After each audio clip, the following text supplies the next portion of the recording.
why you or your child cannot use the calming tools, the coping strategies in those moments when you feel anxious or depressed. Because in those moments when the emotional mind, the subconscious mind, the habitual mind, the automatic mind took the control, your thinking mind, your rational mind, your logic mind is shut down. Now your body is in control.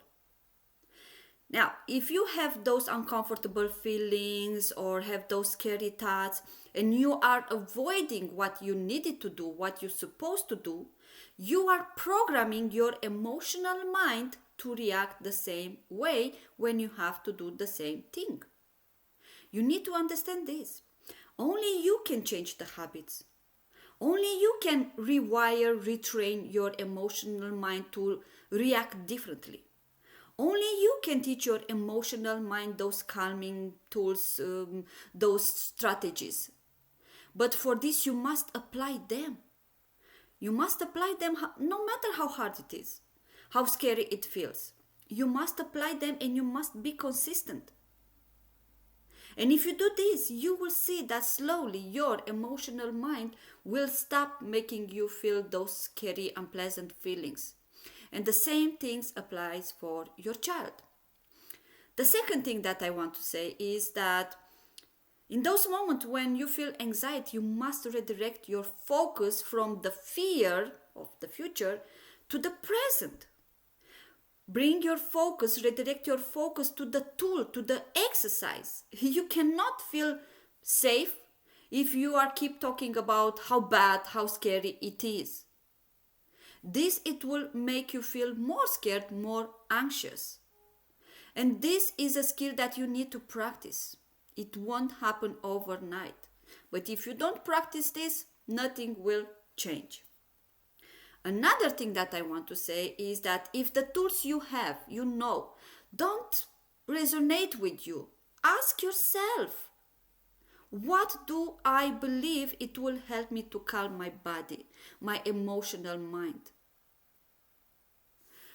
If you have the tools, don't wait for the emotional mind to take full control over you. Why? Because then it will be harder to calm yourself down, to calm your emotions, your body. Be aware, watch out for the first signs of anxiety and quick intervene.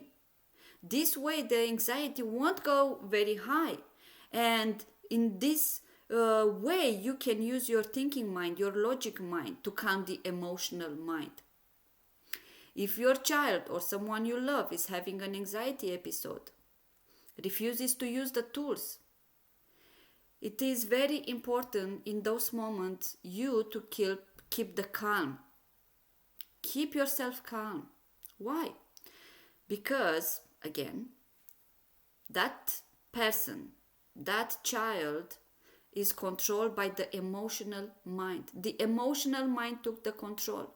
The thinking mind is out of order. You cannot access it in those moments. In those moments when the emotional mind took the control, the child, the partner won't hear you. You need to stay next to the person, to the child, calm, empathize with his feelings, take some deep breaths. Let the storm to pass, and then you remind to the person about the tools, to your child about the tools. Changing habits, it is a journey. If you have a child that is anxious, please practice those tools that the child has in those moments when he's not very anxious, in those moments when he's not anxious. This, it will help the child to get into the habit of using those tools, and it will help the child to start to notice that those tools work. Those tools work and he will be able to access them. But for this, the child needs to practice those tools every single day. Please understand what it is anxiety, how anxiety it works, and start to take the control. We cannot take the control of anxiety if we keep avoiding what anxiety wants us to do. If we keep running away, if we avoid, if we escape. If we do this, anxiety will stay stuck with us for years. If you are a parent, it is very important to support your child, to help the child to face his fears instead of letting the child to listen to his emotional mind. It doesn't matter if it's small steps. Help the child to face his fears. If we don't help the child, if we don't support the child, if we join the child storms, we give up. It will become a habit, and the child will never learn that he can overcome anxiety. And in time, the anxiety will grow bigger. I hope you now understand that you need to be strong. If you are a parent, you need to be strong. You need to keep your calm, empathy with your child, but in the same time help the child to retrain his mind, his emotional mind, build his confidence.